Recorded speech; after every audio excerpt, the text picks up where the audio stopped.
BBC Sounds. Music, radio, podcasts.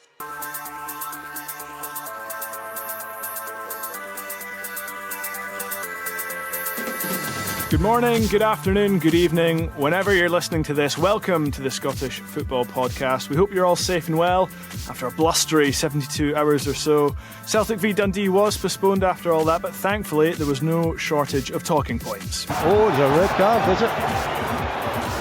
Is that for Diamondi? Yeah. I'm not entirely sure what that is for. 3-1 win for Rangers at Tannadice, but a late red card sparked debate. As for the four other matches on Saturday, Mandron's through. Oh, 3-0! Over the top of the Aberdeen defence, and he flushes a left foot volley right into the far corner. It is now Aberdeen 0, St Mirren 3. Brilliant! Aberdeen's winless run extended to 13 games in the league after they were trounced by St Mirren. Plus, could an exciting talent be on his way back to Scotland? And Shota rolls it home and sends this place into raptures. The Scottish Football Podcast from BBC Sport Scotland. Well, I'm delighted to be joined by Cammy Bell and Stephen Craigan. Gentlemen, a kind of wet and wild couple of days in Scotland. Did you ever have training called off for weather? And as a player, were you happy about that, or are you itching to get back out there? No, listen, I don't think I had any days called off, Andrew. I remember the snow coming in, Mixu Pataline and making us tromps through the snow, whether your cars could get there or not. You still had to make training, so no, definitely no days off. What about you, Stephen? Well, I only remember because my daughter was born in that year. It was 2010. We had a real bad batch of snow and ice. I remember my wife getting into labour and the pipes were froze and everything was going on. And we were due a game a couple of days later and Craig Brown called training off. It wasn't safe for the players to travel. People were sleeping overnight in their cars. I remember it really well, actually, as I say, because that was the year, or the month, and it was January 2010. It was. So we got a few days off. In fact, I think the game was called off. I think possibly Kilmarnock at home we were due to play. So that's been the only time. But certainly the weather conditions over the weekend were awful in places. Yeah, and thankfully, all good in Scottish football. As I say, plenty to get through, and we'll start with Sunday's game between Dundee United and Rangers. A 3-1 win in the end, but it was far from comfortable for Philippe Clement's side after another sluggish start. It's not the first time we've seen that this season, Cammy. Should Rangers fans be a little bit worried? No, it's definitely not, Andrew. I think, Rangers fans would have been worried going to Dundee United. They're a very good team, and with Rangers' away form in the league, which has been so poor this season. So, yeah, I think, the result was the main thing for Rangers today. Performance-wise, it was certainly periods in the game where they were quite dominant, but also Dundee United had a number of chances as well. But again, we're talking about two of the sort of top teams in Scottish football going toe-to-toe. Rangers, as I said, away form not great, so they'll just be delighted to take the 3 points back home. And we've got to talk about the red card to Mohamed Diamondi, sent off for violent conduct. Stephen, did he touch Kevin Hall? And was this the right decision? Were you surprised that Nick Walsh didn't overturn it when he went to the VAR screen? Oh, I mean, there's so many facets to this. You're saying violent conduct. Clearly, his hand goes out. My initial thought was that Diamondi was trying to block the arms of Kevin Holt because Kevin Holt had shoved him, so I thought it was a reaction to try and knock his hands away. I think it's inconclusive whether he touches him or not. Nick Walsh gives a red card. Referees, you have to trust that that's their instinct, is they think it's a red card, so they give it, they think it's violent conduct. But the fact that Don Robertson calls him, I think it was Don Robertson was in VAR, calls him over to have another look, tells you that there's a little bit of doubt in the mind of Don Robertson. Ultimately, that puts a little bit of doubt, or should put a little bit of doubt in the mind of Nick Walsh. But if he's adamant it's a red card and it's classed as violent conduct, you only need one or two looks to say, fine, I've made the right decision, I'm content with it. He was there for a period of time, and I think the replays that were shown on TV, he looked at the same one, which was the high behind, I think, which he looked at 10 or 11 times. So that tells me he had some sort of doubt in his mind. And if referees aren't 100% convinced it's a red card, they can't give it. So yes, there was a little bit of pressure. I think Nick was a little bit stubborn to go and do that. Violent conduct. I had a look before I come on at the lettering or the wording of the law, or what Nick Walsh was apparently to have witnessed, and it was a deliberate punch or throw or whatever it was. A deliberate swing of the arm, I think it was. Swing of the arm. I mean, if he connects, he's not going to break a jaw. He's not going to break a nose or break an eye socket. So how can Nick Walsh deem that violent? Because he can't. It's inconclusive for him. The force, which is why I was surprised it was a red. And this is across Scottish football. This is not just for this incident alone. If it happened again, I'd be saying the exact same thing. The colours are irrelevant in this. We want players on the pitch. And I think Nick Walsh got the decision wrong. I've got the SFA guidance here. As you said, Stephen, referee view was the deliberate swing of the arm and hand towards the face of the Dundee United player was not negligible and therefore was a red card. Cammy, are you having that, basically? No, I'll be completely honest. In my opinion, I don't think it's a red card. I think, listen, Kevin Holt and Diamondi. Kevin Holt has a little push at Diamondi. He's off balance. His arm does swing out. As Craig says, is there contact there? It is inconclusive, that you can't really make clear that there is any contact made with Kevin Holt. And for me, I don't think it is violent conduct. I think it's just a little bit of handbags there between the two players. If Diamondi makes contact, I don't think he's meaning to swing his arm towards him. I think he genuinely looks as if he's off balance. And yeah, I was really surprised when Nick Walsh went to the screen. He didn't change his mind. But again, as Craig said, there's a little bit of stubbornness in there, which there shouldn't be, because you should ultimately want to come to the correct decision.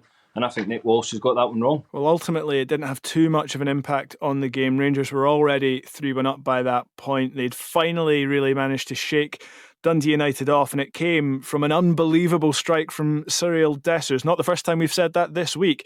18 goals now for the season. Cammy, has he proven the doubters wrong again? Yeah, listen, his goal tally's never been in question for me. And again, some of his finishes are incredible. I think it's the ones we always touch on are the easier ones that he should put in the back of net, and his goal tally should be much more. But listen, the strike today to make sure that Rangers definitely got the points, because there was moments before that. Nico Raskin hit the post when he was trying to defend a cross, and that moment from Dessers, the strike from that angle to get probably in the only place he could to beat Walton in goals was a phenomenal strike with the left foot. And yeah, it just shows you the quality. Again, two unbelievable strikes, one on Thursday, one today. It shows you he does have quality, and the numbers for Dessers again is really good. I had a little look before we come on, and I was waxing lyrical yesterday on Sports Sound about Kyogo Furuhashi and the impact that he's made at Celtic and the impact he'll be leaving behind, and people will always talk about him. The last 18 months, the two centre-forwards, Dessers has scored 40 goals for Rangers, and Kyogo Furuhashi has scored 31.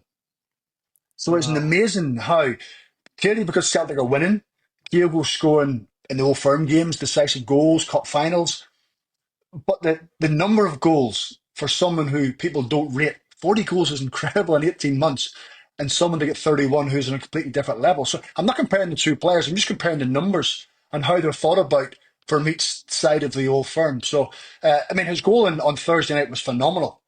There's not many players have that technique and that quality. There's definitely not. That's an incredible ability to have to do that. And his one today, Cammy said, the power he's generated and the angle he's put it into, and the margin for error is minimal. So I think at times he has to get a little bit of credit. He's never going to be Rangers number 9. He's never going to appease people, but his record's incredible. An absolutely unstoppable strike. And as I say, it wrapped things up against a really stubborn Dundee United who really gave Rangers a game of it. A clear attacking intent from Jim Goodwin. Stephen, should we expect to see that from them for the rest of the season? And how much of a boost is it as well that they've got Sam Dalby definitely staying until the end of the campaign? That was confirmed this week. That's a huge plus for them. You think if you take him out of the team, you're taking out a huge amount of goals. I know he's brought in Rory Payton from Port Vale. He's brought him in loan. It'll take him a little while to get up to speed. But would he replace the goals that Sam Dalby gets? Probably not. Just his physical presence as well, the nuisance factor that he has. They cause Rangers all sorts of problems with long throws, crosses into the box, set plays into the box. They'll be disappointed, I think, with the manner of the goals they've conceded. Clearly, the third goal, it's a counter-attack. But Jim will be disappointed. They've got themselves in front. They wanted to try and prey on Rangers' vulnerability away from home. But then on the other side, going back to Rangers, you've got to credit their discipline and their spirit to really come back. It would have been easy for them to feel sorry for themselves and know that their away form's poor and just accept it, but they didn't today. And I think that was a different side to Rangers. However, Dundee United certainly posting problems, and that will hold them in good stead moving forward. Now to the games on Saturday. We'll start with Aberdeen, where Jimmy Tilleen has started to come under a little bit of pressure as they made it 13 league games without a win. That was a 3-0 defeat by St Mirren. Cammy, where has it gone wrong for Aberdeen? And is Jimmy Tilleen genuinely under pressure despite the amazing start that he made to life as Aberdeen manager? I don't think he's directly under pressure from the club, but again, the pressure will mount from the fans. Of course it will, certainly from where they were recently. As you say, 13 games without wins, an incredible run to go on, and they had that fantastic start to the season. But yeah, listen, there was signs of it early on in the season where they weren't winning convincingly. They were just getting over the line, and things have sort of turned a little bit. Defensive errors is costing them at the moment. Again, you look at the first goal between Rubicic and Duhan in goals, a real mix-up, a gift for Olasanya.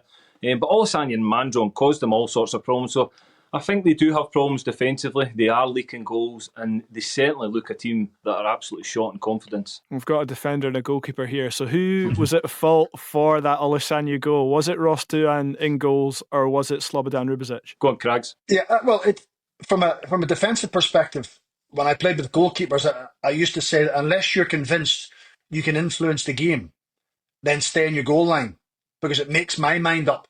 I know what I'm doing. I'm not worried about where you are. I can just go and deal with the ball over the top. Unless you're loud, unless you're really vocal, and you're convincing me you're going to come and clear the ball, whether it's with your feet or whether it's with your hands, then I'll leave it to you. But I'm going to be fully committed until I hear that from you. So there was clearly a misunderstanding. There was no communication at all. So if Ross Duhan comes out and is screaming at the top of his voice, Rubicic will hear him. But it's such a poor goal to give away when you're a team who are struggling and up against it and confidence is low and you're desperate for that win. That then gives St Mirren the little foot up that they probably didn't need. You're giving them an edge in the game, and then they took it on from there. So from my perspective, I just think the goalkeeper should have stayed where he was and allowed the defender to deal with it. You agreeing with that, Cammy? I am, to be fair. Yeah, Andrew, I think if Duhan just drops off, I think Rubicic is in a good position to actually deal with the ball, and whether he heads it back or heads it wide of the goal. I still think Rubicic can make a decision if he glimpses and sees the goalkeeper in no man's land. He can still deal with it and head it to the side. But yeah, I think Ross Duhan's made a kind of rash decision coming out there. Goalkeepers union in disarray there. Well, we've got to talk about Slobodan Rubicic because he was at fault for the second goal as well. He then departed the pitch and it looked like he was asking to be substituted. He headed straight down the tunnel. Jimmy Tilleen was asked about it afterwards. He said he didn't know if Rubicic was injured. Stephen, what do you make of that, a player asking to be subbed off? Well, normally if a player is asking to be subbed off, there is some sort of injury. But whether Jimmy Tilleen hasn't been aware of that, whether he had no interest in that because he had other things in his mind, and I don't mean that in a disrespectful way, he had no interest, but once the player's off the pitch, then he has to focus on who's on the pitch and how he can readjust and how he can reset. That may have changed after the game when he's eventually spoken to him. I didn't think he had an injury. But ultimately, then, you have to trust what's going on behind the scenes. We don't know. We can't delve too much into it. But it would be disappointing if a player has to come off and he wasn't injured. Confidence was low because the second goal, Olasanya gave him 2 or 3 yards and just completely burned him for pace. And it clearly unsettled him. He was really nervy at that stage.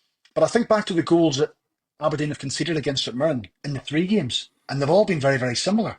Balls over the top and someone running onto it. But Jimmy Tilleen was adamant after that he would have to work on the defensive structure and how they were set up and how they could stop that happening again.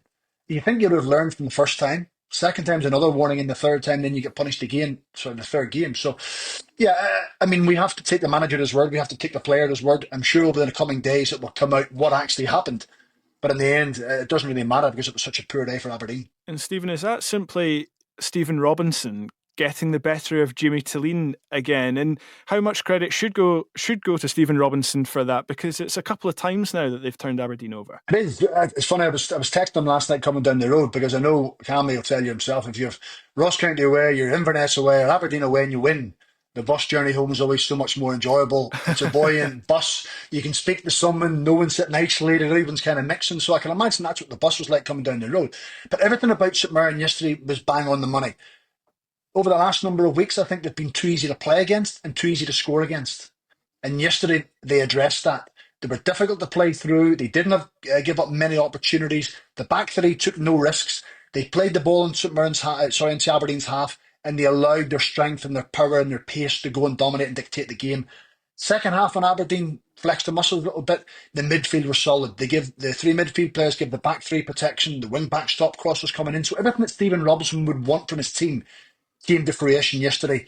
However, I think that comes from the opening goal and getting the soft opening goal and the confidence starting to flow through the team. So yes, Stephen works very, very hard on his tactics. He works very hard on the shape of the team. He works very hard on the discipline. Sometimes we forget about the quality, and I think they had that yesterday. Yeah, really impressive performance from them. On to Hearts at Tynecastle, who came out on top in a 3-2 thriller with Kilmarnock. Cammy, what has Neil Critchley changed since the turn of the year? And does it look like his work in the transfer market is already paying off? Yes, it certainly does. I think Hearts are a team growing in confidence as well. I think that's a key factor, that they're now starting to build some confidence within the team. They've always had good players. Again, they've brought in a number of recruits during this window, which has helped them as well. That's bulked the squad and it's helped the starting 11 as well. So, yeah, we're starting to see certainly a Hearts team that I thought would have picked up a little bit quicker. When the new manager came in, it was a little bit of a slow burner, but now it looks as if he's got a tune out. They were very good on Saturday. I know they had the goal chalked off as well from McCart when he was just offside. So yeah, they were good value for their victory. And they'll be happy with their day's work. And it feels like we used to talk about Lennon Miller every week on this podcast. That's taken a little break as he's gotten injured. But Stephen, should we be talking about James Wilson every week? Because this kid, only 17, he looks like he's been playing in the Premiership for years. I mean, I have to be careful I don't big him up too much, because I know he qualifies for Scotland and he qualifies for Northern Ireland. so if I go too big on him, Scotland are going to listen to what I'm talking about. And if I'm a little bit quieter with him, then Michael Neal might get a chance. I think he has played underage football for Northern Ireland. So listen, he's a breath of fresh air.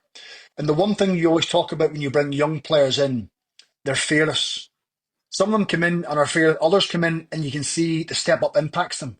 He's just taken to it. He looks as if, as you said, Andrew, he's been there for a long time. He's enjoying himself. He's got pace. Neil Critchley's given him the freedom to go and run channels and work hard, and the structure behind him's good. They know he's a little bit naive at times and sometimes probably too honest, chases things he shouldn't be chasing, but it takes the team up the pitch. And I think the senior players and older players, Cammy, will tell you, when you have something like that coming in, it just brings a freshness.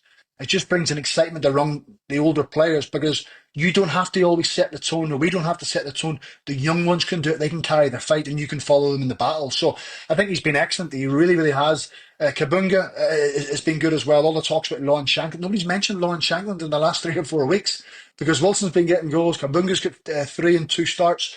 So that was the area of the pitch where they needed strength and they needed to find something. So Neil Critchley's done well. Hearts are, I think, 3 points off top 6, which you wouldn't have said 4 or 5 weeks ago. They're a real threat now. They're starting to build momentum. Hibs have built up momentum. Kilmarnock, the only one who haven't managed to get that momentum yet. I think they haven't won back-to-back league games all season long, which is hindering them. The performances haven't been that bad, but we're going to reiterate probably what Jamie Colleen's thinking to Derek McInnes.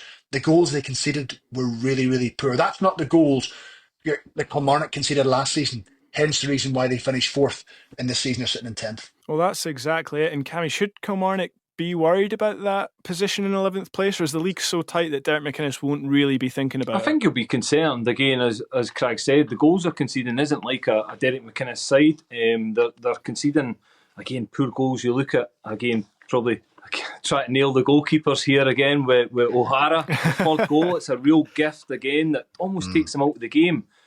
So yeah, it's unlike Derek's team to really be conceding these soft goals. But yet they've still got quality within their squad. The problem for me is they've been inconsistent all season. They've never put a real run together. And they need to start doing it now. If they're looking to try and get anywhere near that top 6, it needs to start now. They've got some quality within their squad. They've got a couple of players hopefully coming back soon as well. To bulk their team. So, yeah, it's going to be an interesting few weeks for Derek McInnes. And I know I just mentioned James Wilson, but another really promising youngster, Bobby Wells, scored a fantastic goal for Kilmarnock as they tried to come back against Hearts. We'll move on to Motherwell against St Johnstone. Stephen, what have you made of St Johnstone over the past few weeks against Motherwell? I mean, they'll be wanting to play them every week at this rate. Unfortunately, they will, yes. But it's...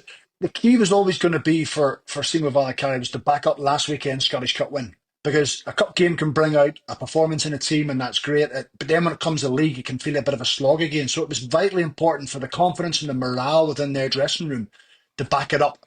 And with 4 minutes to go, it didn't look like they were going to do that. And then suddenly they found 2 goals out of nothing. They worked ever so hard. They were probably the dominant team in the second half, forced Motherwell back, and they couldn't get up the pitch. So he'll be absolutely ecstatic with that. He's closed a couple of points on Ross County. He's closed 3 points on Kilmarnock. So they're not getting carried away. They've still got an awful lot of work to do. But they've showed more of a resilience in the last couple of weeks. When you're in a relegation battle, it's not all about playing free-flowing football and being open and being exposed and being expansive. You have to show steeliness about you and a little bit of fighting spirit.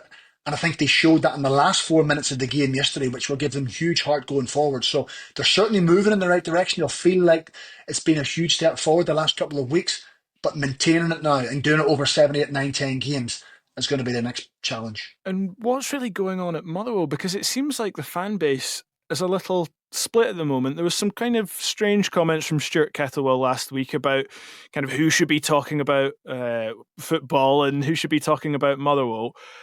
It's caused a bit of a stir, I think it's fair to say. How do you think the fans have reacted to that? They've been a little bit upset. They feel as if the comments were aimed at them. I'm not too sure Stuart meant it in the way that it was. The one thing I'll say about Stuart, I love his passion and his honesty. Sometimes he's too honest for his own good. I like his passion and his spirit and the way he backs his players and the way he backs himself. Because if you're not backing yourself, no one else is probably going to back you. So you've got to be strong-willed and you've got to come out and say it how it is. Results haven't been great. Performance has deteriorated a little bit. I think he even said himself after the game yesterday that he wanted them to play forward a little bit more, try and be more aggressive in the final third, get the ball into the strikers where they were taking the easy option. It's as if they got the early goal and they thought, well, that's us. We'll just try and defend what we have. And it's a risky tactic to have. But it's 3 wins in 14 now, and the negativity's starting to build. They play Celtic next at home on Sunday. Then they have Ross County at home after that. So it's 2 huge games for different reasons. It seems odd that someone's sitting in 5th and we're talking about someone's job and we're talking about negativity, but it's only 6 points between them and Ross County and Kilmarnock in 11th. So it can all change very, very quickly, but wins do that. Wins change it. They do indeed. Well, we're running out of time, but it's January, so let's end with a little transfer speculation. Jota seems to be on his way back to Celtic. How much of a boost would that be? And where do you see him fitting into a Brendan Rodgers side? Listen, you would take him back in a heartbeat. The way he played in his first spell at Celtic, he was phenomenal. I think he can play in a number of different positions. He can play, obviously, in the wide areas, but he can play further inside the pitch as well. He's such an influential player for Celtic, certainly in his first spell, so they'll be hoping he can come back and show the same form, show the same influence in the big games as well, because he was a big game player. And again, if Celtic get that one over the line, it'll be a key signing for them. It certainly would. Well, that's all the time we've got for this week. Many thanks to Cammy Bell and Stephen Craigan for joining us. Remember, we're here with new episodes bright and early every day, so make sure you don't miss out by subscribing on BBC Sounds with push notifications turned on to alert you to every new show. As it was Burns night on Saturday, I'll end with a quote from the great man that "Nae man can tether time nor tide." Until next time, goodbye. For everything you need to know about your team this season, download the BBC Sport app.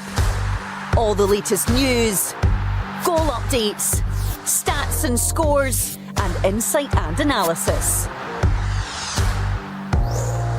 Just select your club to get the biggest stories and best content at your fingertips. What a result. Download the BBC Sport app for everything you need to know about your team this season.